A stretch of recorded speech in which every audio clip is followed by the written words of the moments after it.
Hey, what's up, AML family? Welcome back to AML Films. We out here in the middle of the struggle with our brothers and sisters.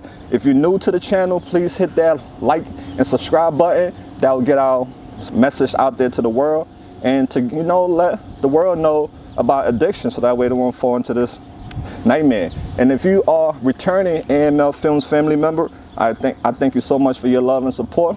Don't stop supporting. We out here in Kensington, and I met a very nice young lady. How you doing? Good, how are you? I'm doing fine. How you doing today? Oh man, today, it's hard today. You're like on top of the world 1 second, and then everything comes crashing down the next. That's like how this shit is out here. Right, definitely, and that's life.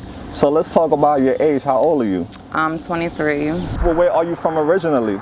I'm from like the Northeast. I've actually never really been around North Philly till, my later years. Okay, shout out Northeast. We out there. I know Northeast is a cool area. Yeah, it's real quiet. It's nicer up there. All right. Okay. A lot different than here. Tell us about your neck of the woods in the Northeast, the good and the bad. What was it like? It was quiet. It sucked for me because like where I went to school, everybody lived like 20 minutes away. They all lived like near the school, and I was like, on the outskirts. So like I don't really hang out with that many people. Okay. But like, I had a best friend. She lived right down the street from me, so it was cool.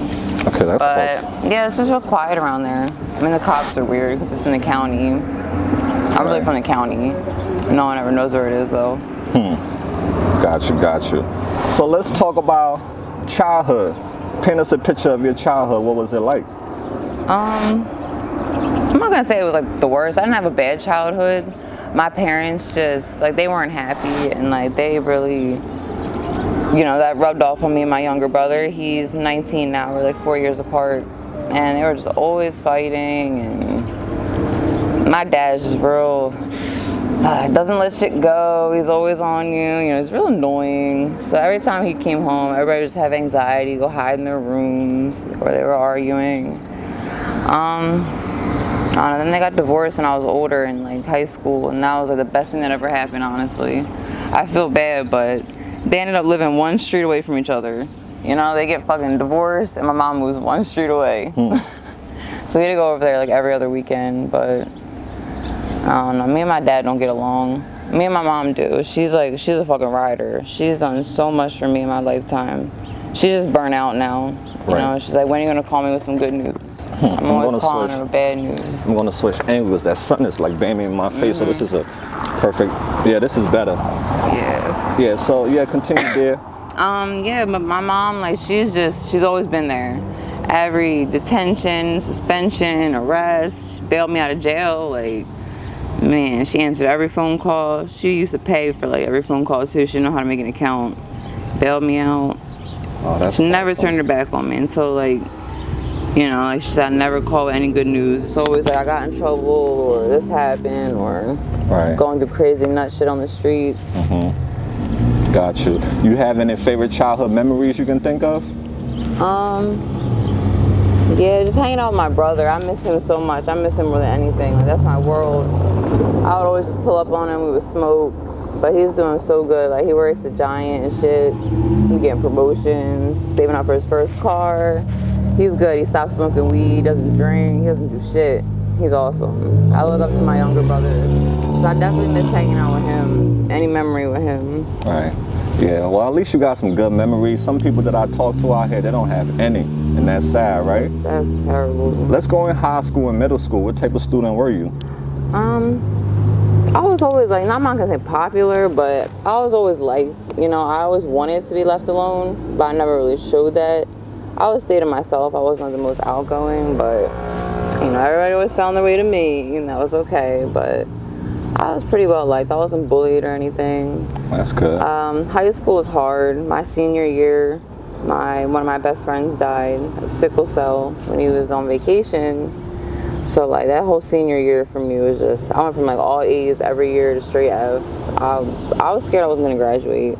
Right. But I was trying to get online school, and they ended up switching me down to like 2 periods a day, and I was still only going like 3 times a week. And then I crashed my car, so then my mom had to drive me to school. So her and my teachers are the reason I fucking graduated. The last 2 months of school, I had to go there every day. Well, congratulations. Thank you. I didn't walk, but you know, I still got my diploma the next day. That's all that matters, right? Yep, got the diploma. What do you do after high school? I started working. That was always my thing, like why I hated school so much, because I'm like, I go right from school to work. I'm like, I'm doing one or the other, and school doesn't fucking pay me right now. So right after school, I was just working, and then I love my job. I worked at a law firm, actually, and my boss was just a weirdo, so I only lasted a month. The girl before me was like 3 weeks. She lasted. And that sucked. And then, you know, I had a couple like shitty jobs here and there, and then 2 years ago in February 2020, that's like when I quit my job finally and like moved down here. I had a room that I was staying at first. Like, I wasn't always homeless, you know, and then shit happens there, you know, get kicked out, you're on the streets, then you got like bandos here and there, rooms, all temporary shit, staying in cars. You eventually ended up out here. All right. So let's talk about currently the situation that you're in right now. Let's start off with drug addiction, right? What was the first drug you tried? Definitely marijuana, but I wouldn't say it's a gateway drug. You know, I didn't smoke a blunt and be like, let me go try crack. It was just, I always had it in my head that like I wanted to try every drug out there. I don't know why. I guess I was like doing bad shit in life, but you know, I guess I did that. And some shit you just get addicted to. Gotcha. Everyone's different. So currently out here in Kensington, what all drugs are you struggling with? Right now, I mean, I'm not gonna say weed. I love smoking weed. I don't think that's a drug, but heroin and meth, really. Right. And that's a lot of our brothers and sisters struggles out here. How were you introduced to those drugs? The first time I ever did heroin, I actually overdosed, and my younger brother saved my life. He was 15 at the time, and then I went to jail right after. I just turned 18. Apparently I had a warrant for like charges I didn't even know were filed, so you know, I overdosed and then went to jail. My mom left me in there for a fucking week. It's terrible. I hated it, but you know, I never once asked her to bail me out until like the 7th day. I was like, I can't do this anymore. It was like, cause then you're in there for 3 days, can't talk to anyone on the phone. I couldn't even talk to my brother. Like the cops wouldn't let me see him at the district. Shit was crazy. My mom had to come pick him up and shit. Oh man, but I always said I would never touch it again, and then you know you're down here and it's like that's the only thing they're pushing on you. You get samples of that shit. It's all people got. It's just dope. And it's a lot of stuff that's being cut into these drugs, and it's causing a lot of abscesses on our brothers and sisters. Do you shoot, smoke, snort? I shoot the meth and the heroin. I've never really gotten any abscesses, I guess, from it. I mean, I got one in each armpit, but that like went away real quick.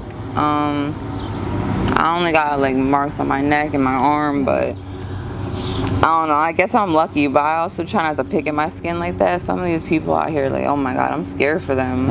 It's terrible what it does to your body. Right. So meth and fentanyl is what you're addicted to, right?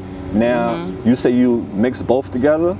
Yeah, I mean, really, I guess the meth for me is the addiction. I don't even like dope, I really don't. It's just the only fucking thing you can find on the ground. They give it out for free. It's just, that's all anyone ever has. No one's got like, you know, free ice or, you know. So what does it make you feel like, dope and meth? I mean, together you get like the initial rush from the meth, and then the dope just like chills it out. Because usually you would get real like tweaky. I don't know, I already like cleaning. I'm a very clean person, so I'll start cleaning, tweaking, touching shit, but nah, the dope like makes you calm down after that. They call it a speedball. Right, okay. So what would happen if you don't have it within 24 hours? Me personally, I never got to the point where I was like sick, throwing up, you know, shitting myself. It definitely does happen. I've seen it out here, but I start getting like the sweats. I'm hot, cold. Your body hurts a lot. You're just so tired. You don't want to get out of bed. Don't want to do nothing. It's really the sweats that are the worst. Like you'll sweat and then you're freezing. It's terrible. Your nose all stuffy, running. So how much do you spend in 24 hours on your habit?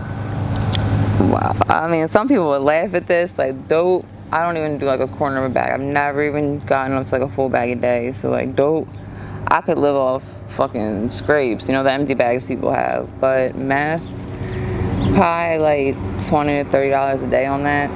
I like to I limit myself, you know. Of course, if I had the money, I would go get it and get high, but I can make do with like what I have. Right. Do you have a job? No. How do you get money? You know, we keep it 100. No, I know. If you don't want to say something, we can always skip if you feel uncomfortable, Yeah, no, it's right? cool. It's just, it is what it is. I steal from stores, you know. Boosting, right? Yeah, boosting. I couldn't steal from people out here, you know. I can't steal from somebody going through the same struggle as me. Right. And then, you know, I couldn't sell my body. I could never do that. Oh, okay, because it's very dangerous doing that. At least with boosting, the worst that can happen to you, you're going to get locked up.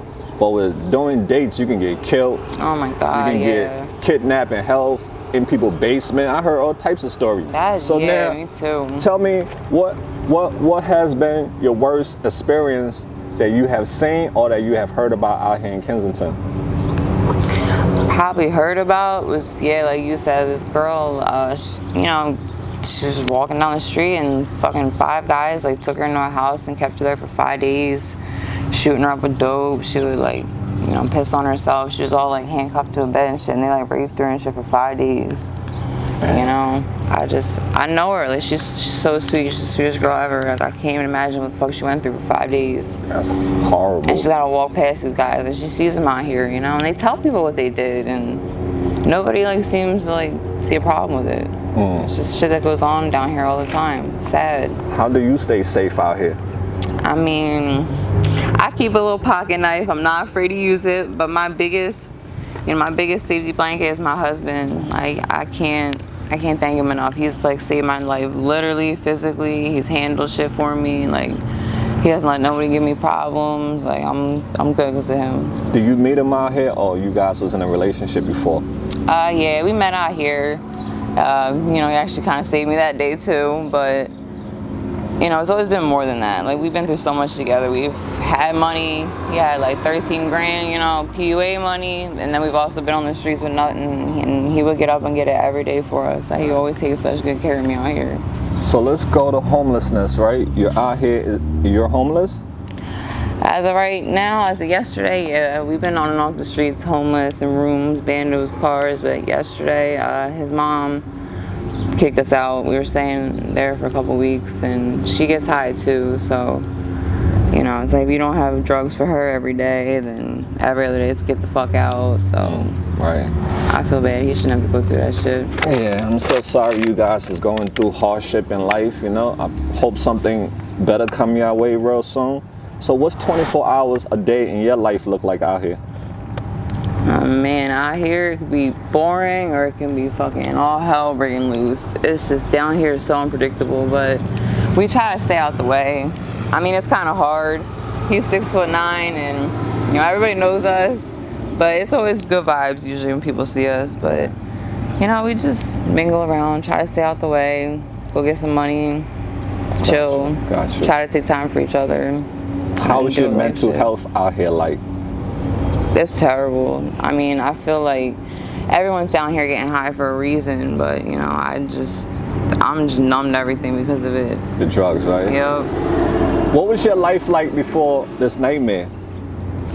I never had a bad life. I never did. I was working on a schedule. You know, I went from my mom's house, my dad's, my grandmom's, staying with friends. I've never had a place of my own. That's always been my goal, but you know, I had a routine back then. I would still come down here, and then, you know, you're staying down here later and later, and then you move down here, and then it's just too much money going to work and getting Ubers, and you quit your job and you stay down here, and then, you know, the cycle. You lose everything. This place takes everything from you. Right, absolutely. If you could do this all over again, would you come back down this road? No. I would have like stuck to my guns, saying I would never use a needle, because like that just opens the path for like, you know, being full-blown addicted. Like I was snorting meth, smoking it, but then like once I started shooting it, I loved it. And then I'm like, well, I shoot meth when I shoot dope. And I wasn't even really doing dope back then. I was just snorting every now and then I'm shooting it every day. And you just get addicted out of nowhere. I mean, it's not out of nowhere, but You know, faster than you can realize what's happening. Right. Have you had any clean time? I mean, just when I've been in jail, unfortunately. Okay. What were some of the charges that you was locked up for? Possession with intent to deliver. I was allegedly selling drugs out here. Retail theft, possession. Got caught in a stolen car, like shit like that. Just crazy shit happens. The lifestyle, right? Yeah, and it all seems so fucking normal out here, you know? And you look at it and say, that's just not normal at all. Right, if you're in here constantly, you get used to it. But when you're from the outside world, this is not normal. Let's get off topic and we done, okay? I really appreciate you. What's your zodiac sign? I'm a Leo. Yo, shout out to all the Leos. Right. Show your sign some love. What are some of your favorite foods? Oh man, pizza and wings every day. Okay. Never, I don't know what I want to eat pizza. I love pizza. Do you have a favorite band or artist you listen to? I listen to rap mostly, but you know, I really like Leaf Ward, and then I found out that he wasn't really with the streets, so I'm like, damn. I like King Von, rest in peace. Okay, rest in peace. All right. So, do you have any skill or hobby that we need to know about? Nah, I need a job, really. Like, I need to get back on my shit, because this isn't it. This sucks. What's your short-term goals now? I just want to get somewhere for me and my husband to live, you know, that we're not have to worry about getting kicked out every other day, or, you know. What about Beacon House, the shelter? They help people get their own place. Yeah, I mean, I've heard about all that stuff. It's just like, it takes so long. I know it's probably such a negative way to look at it, because not everyone takes forever, but, you know, nothing's going to start getting an emotion until you try, until you give it that push, you know? Yeah, definitely. So, if you had to pick to fly or to be invisible, which one would you pick? Probably to be invisible. Why? Because I would fuck with my husband. I would make shit happen. And he would know it's me. He would know it's me, but you know, can't see me. Can't prove it. What's your favorite color? Purple. Okay, shout out to all the royalties out there. All right. So you are in a relationship. What do you look for in a partner? Somebody who's strong mentally, because like I used to be, but man, this shit out here will break you. Like, man, it's so crazy. But yeah, definitely stronger than me mentally. You gotta be able to hold shit down, because I'm fucking nuts sometimes. Okay. I'm hard to deal with. Somebody who can handle me. All right. Somebody who can handle themselves, you know, that I don't have to fucking babysit, take care of. Like, I can't be the man in the relationship all the time. Facts. I don't have to worry about that. That's awesome. When you are alone, what are some things that go through your mind? Like, what am I doing? Like, man, I see so many people down here that I went to school with. Some are getting high, some are cops, some are fucking social workers. They help people go to rehab. It's awesome, but I'm always like, what am I doing? Buying drugs with people I went to high school with. I'm like, oh my God, like who knew we'd all end up here? Right. Just on different fucking levels. Right, you never thought in a million years you'll be down on this road, right? What advice would you give to teens and young adults who are thinking about coming down this road? It's not fun. It's not cool. Like, being in the streets is not, you're gonna end up dead or in jail. Like, that's, everybody I know is dead from overdoses, mostly shootings. Nowadays, it's like, no one's even died from overdoses. It's all freaking bullets all over Philly. It's so sad. Dangerous. Yeah, his wife died in his arms on the 4th of July. Like, man. Wrong person. Wasn't even supposed to be her. Wow. So 3 more questions and we're done. So this one would be, do you have any favorite clothing store? I really like, that's a Nike store. I usually got some fucking nice ass shoes. I'm a sneakerhead. I got some shoes on, some sweatpants, and a Nike hoodie usually. Okay, all right, that's what's up. And this one would be, if you had 3 wishes, what would your 3 wishes be? Like I keep saying to God, just please give me one lump sum of money. I won't fuck it up this time. I won't. I'll get a business. I aspire to start a business. I really just wish for like my health, my husband's health. It's like out here you don't keep up with yourself. You don't fucking go to the doctors and take medicine and vitamins. Right. I just hope that we're alright, and I just pray that we make it out of here. You know. Amen. Amen. We're made for so much fucking better than this shit. So I pray we make it out. Are you afraid of dying? Yeah. Where do you believe you'll go when you die? if it's really as simple as heaven or hell, I think hell. I've done like a lot of bad shit, but I don't know because I've done it for the right reason. You know? Yeah. Never for my own greed or selfishness. It's always because like we had to or. Right. Just repent. That's all. Repent and you'll be all right. Okay. So this last one will be: there are a lot of people in this world who judge people who are struggling with addiction. What's your message for the world? Just like talk to one of us first, like us, like just we're all people, everybody's got a story. We all used to be somebody. Like this isn't what we've always been. I've met like the best people I've ever met in my entire life. Some of the smartest people, some of the most caring, biggest hearts. Like there's a lot of good ass people out here. Yeah. Okay, so I want to tell the lady, lovely lady, thank you so much for being courageous and opening up. It takes a very brave person to do this. It's not easy because of the stigma and the judgment, but we're trying to break that. And you guys drop all the positive comments you have for her to let her know that we got her back. She's part of the AML family now. Is there anything, you're welcome, is there anything you're in need of that we can help you with? Job opportunities. Like I'm a great cleaner. I would do like home health aid, anything like that. I just don't want to work at a cash register. I hear you. Anything with that. Just keep us in your prayers, me and my husband. Awesome. How do we go about connecting you if we have a job for you? Like I have a phone and everything. That's one thing I do have. Okay, all right. I guess I can give you my email. Yeah, definitely. It would be sarahsoicy13@gmail.com. Spell that for us. SARAHSOICY13@gmail.com. Guys, if you write the email down, hook her up with a job, and that's going to, put her on the right path to let her know that, she do deserve a normal life and she can get up out of this nightmare. So, AML family, thank you so much for listening to her story. Drop all the positive comment once again, and we'll stay connected. So guys, remember, don't be bitter, be better. Until next time, we out there. Peace out.